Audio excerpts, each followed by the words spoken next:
Welcome back, everybody, to Iridium 242 with your host Matt here.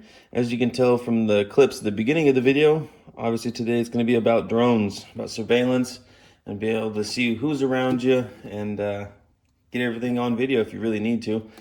So today we're going to go through with the F11 Pro 2 by Ruko. This is a really high quality camera drone. The camera on it does 4K.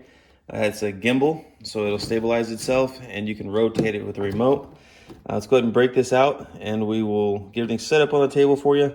We start running through the functions, show you what it looks like. Yes, I've crashed this thing more times than I even want to admit it, but it's durable, it can take it. It comes with extra fan blades. It's not something you crash once and then it's just done for. Just getting the hang of the remote itself is a little bit tricky, but once you get it down, it's just like riding a bicycle once you open it back up again. All right, let's go ahead and get this out of the carrying case, which is a very nice carrying case. It's thick, it has a nice fold-out handle on top to carry it around. It does have a dual zipper. Let's get this out and show you how it works. All right, here's everything that's involved inside this case. It does come with a drone. It comes with 2 batteries. I have one already inside here. Here's another one. Here's the gimbal camera on front. This is a cover that goes over it for when you store it. Has a nice little foam pad. Make sure it stays stable in there so you can kind of bang around the case and not worry about it. The remote, it comes with a little placard that goes over top of it.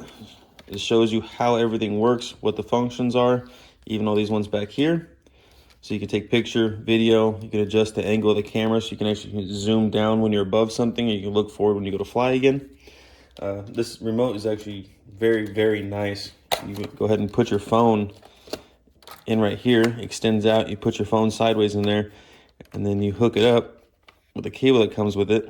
See, mine's for the iPhone, but you can do USB Type-C and the micro USB cables. It comes with a few different ones. When you're done, go ahead and fold the cable back up in here. There's a little spot where it plugs in. Close it down, you're good to go. All of these come off, or I should say both of these come off. You can stick them in the bottom for storage, so when you put it away, you don't have to. It does have enough room in here. You can just put the remote back in with these on. It comes with extras for the remote. So if you lose one of these bad boys, it's okay. It comes with 2 of them. It comes with the charging cable and the other cables to hook up to the phones. And then the extra blades. The only thing I don't get about this is they send you 6 extra blades when there's 8 that go on to the actual drone. I don't understand why they didn't just send 8, which would be a full kit. But I mean, I've crashed this thing a bunch of times. You can see there's chunks taken out of it. They're all scraped and scratched up, but it still flies perfectly fine. I'm not going to switch them out until I get this down like the back of my hand.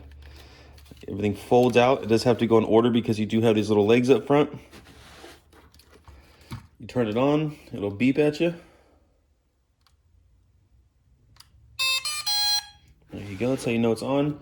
You turn the remote on. Now it takes about 20 to 30 seconds for it to connect. It'll beep until it does connect. And obviously I can't put my phone on it right now because I'm recording on my phone. But you can see from the recorded video, that is recorded straight to the drone itself. So it takes a little chip on the side. It says up to 128 gigabytes.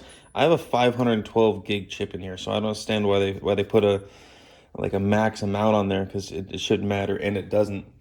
You do have lights on the front, so if you do get into a closed area, these do illuminate pretty well. I flew into the garage when it was dark just to see if it was just for capturing it in the sky so you can get your eyes on it, or if it's to actually light up something, and it's to light up to where you're going. Obviously, you have the reds in the back, so you know which way it's facing if you're not paying attention to your phone. You can just look up in the sky, see which way it's facing, once you have this hooked up to your phone, as you can see from the video that I put in the beginning of this, it is absolutely amazing. I just stare at the phone and you can do amazing stuff with it. See, right now it is connected. I don't think it's going to even try to start up because my phone's not connected to it. I haven't hit any of the programming options.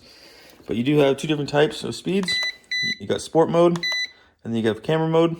It tells you everything on here right on the bottom without even being connected to your phone, about the GPS connection, about the distance, how far it is from you, how many meters, or you can change it to feet, but how high it is and how far away it is from you. It can go 10,000 feet in any direction as long as it has a clear line of sight. It's going to be less in any direction. If you have trees or if you have, you know, big hill between you. That's the only time I had a problem with it, is I went behind this little sand dune and it started messing up a little bit. But as soon as it loses connection, it knows where you're at. And they programmed this very intelligently, because it'll go up 100 and something feet and then start coming over, just in case there is something in between you. It's not going to fly straight into it, and then you're going to have to go searching for it. If you do crash it into trees or something like that and you're not quite sure where it is, there's an option on the remote where you can hit it to find it, to locate it, and it'll give you a guide to where to walk and how far away it is from you. So yeah, this is a pretty nice piece. I'm going to throw the price up on the screen because I do not have it off the top of my head. It's going to be right about there.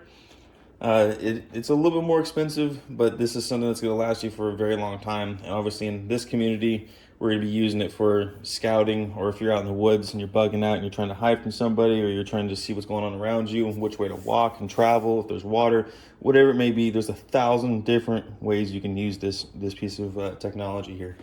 For the price point, it's not bad at all. I mean, it's definitely more of a luxury item, but if you're really prepping and you're really trying to, you know, get yourself prepared for what's gonna be happening around you, more options the better. I hope you guys do like this, because it did take me a while to try to get this going and figure out how to fly it properly. It took me at least a couple weeks to get it done where I didn't have to even think about it anymore, and it starts making it real easy. It does come with the user manuals, of course, and you have to download the app for it. I highly recommend going through the flight guide. That's going to help you out a lot more. And of course, right in the very front of it, there's the apps to download, and they also have YouTube videos to show you how to fly it and everything else. All right, that brings this to the end. Appreciate you guys watching, and as always, stay safe and stay prepared.